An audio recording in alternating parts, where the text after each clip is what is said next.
guys, good morning, good afternoon, and good evening po. Eto, dinner na naman po kaming maglola. Anong ulam mo, anak? Puno na naman ang mouth mo, hindi ka na makapagsalita. Salita ka. Anong ulam mo, anak? Grabe. Bakit kasi kung sumubo ka, pinupuno mo yung mouth mo, anak? Ang ulam po ng apo ko is, ano na, magsasalita ka na.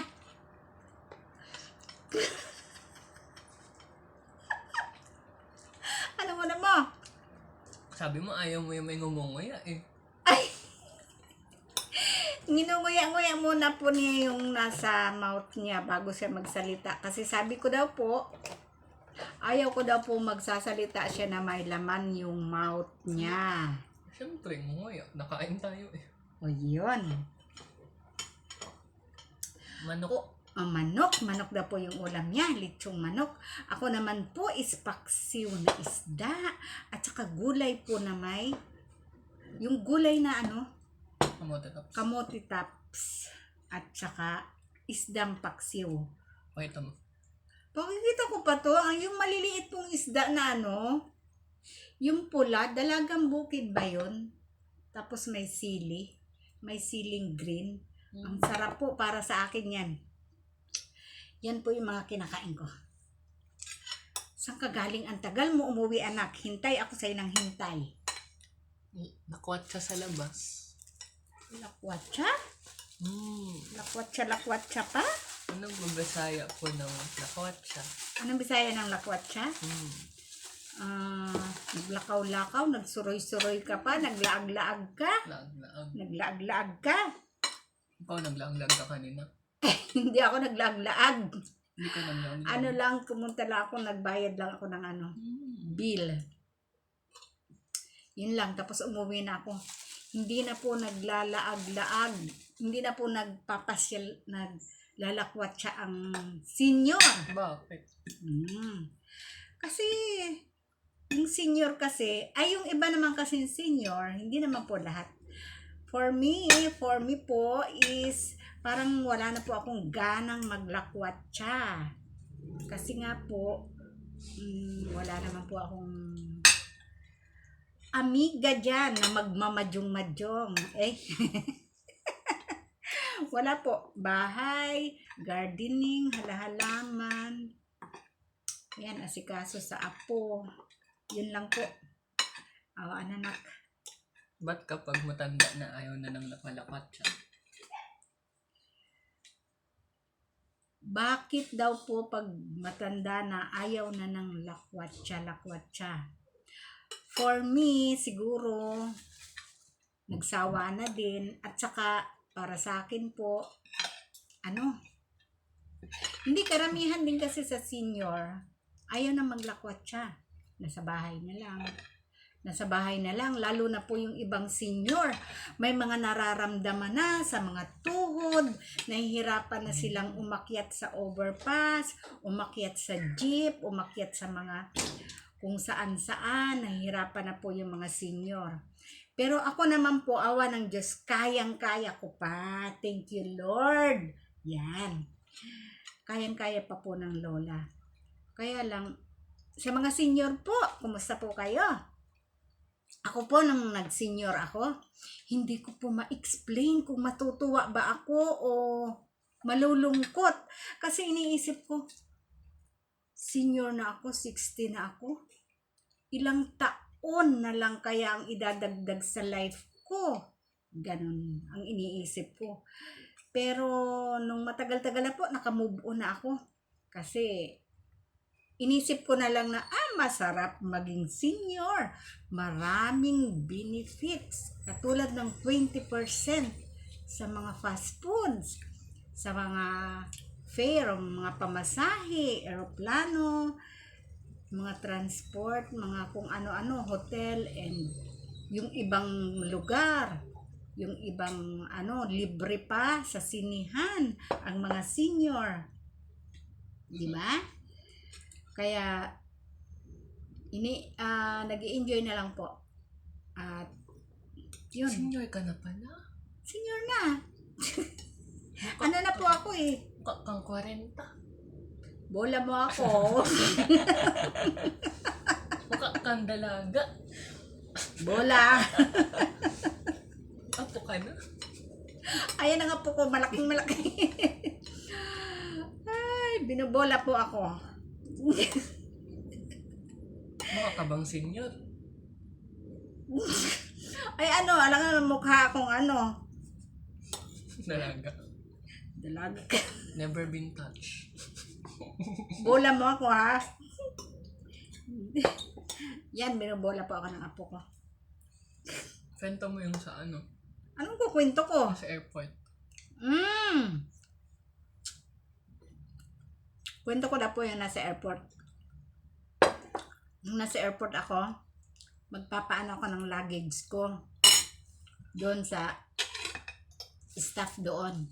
Binigay ko po yung ano ko, yung senior ID ko. Sabi nung staff, hanap daw ha. Sabi ko, nasan po ang senior? Ako ma'am. Sabi kong ganon. Sabi niya, ikaw po ang senior, hanap po ako ng hanap eh. Sabi niyang ganon. Hindi po naniniwala na senior na ako. Tapos doon naman po sa isang fast food, nakapila kami ng anak ko. Panganay kong anak na babae. Sabi po ng cashier, binigay ko rin po kasi yung ID senior ko. Sabi, sino po senior? Yung anak ko po, medyo supladita, maldita.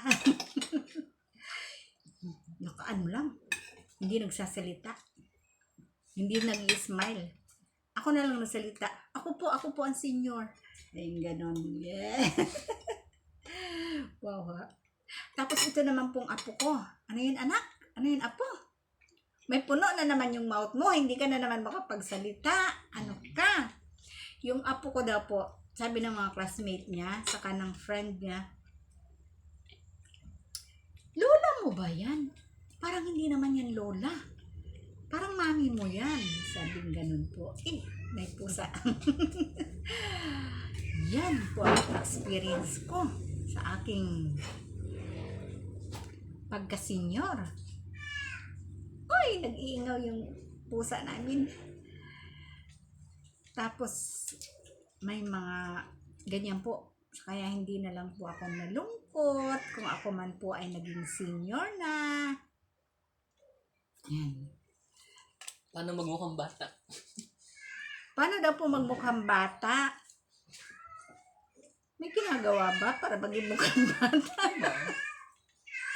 Wala namang ginagawa para maging mukhang bata eh. Nagpapabata ang lola.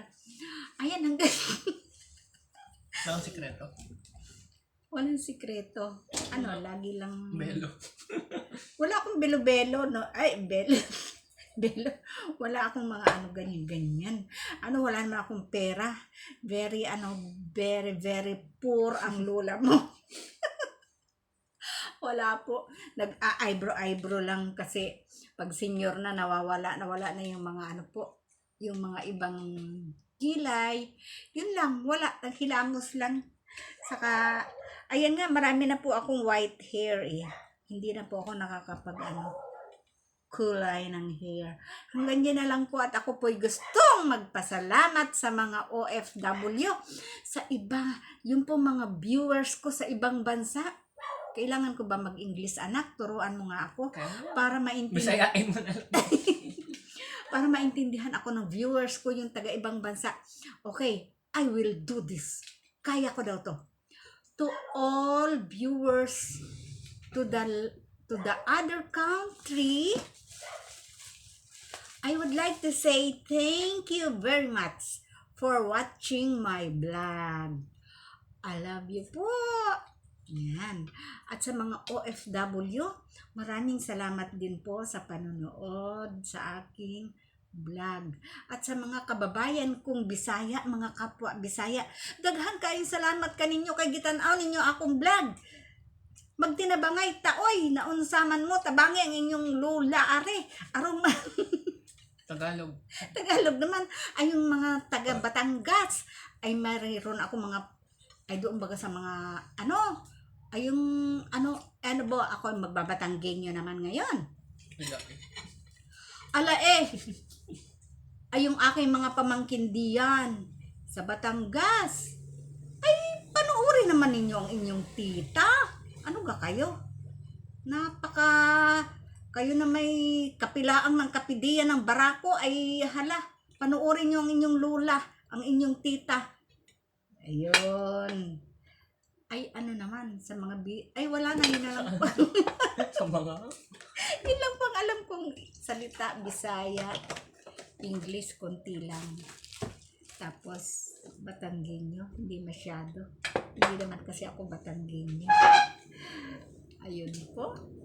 Salamat po. Sana po huwag kayong magsasawa sa panonood sa aking channel. God bless po sa ating lahat. Bye-bye.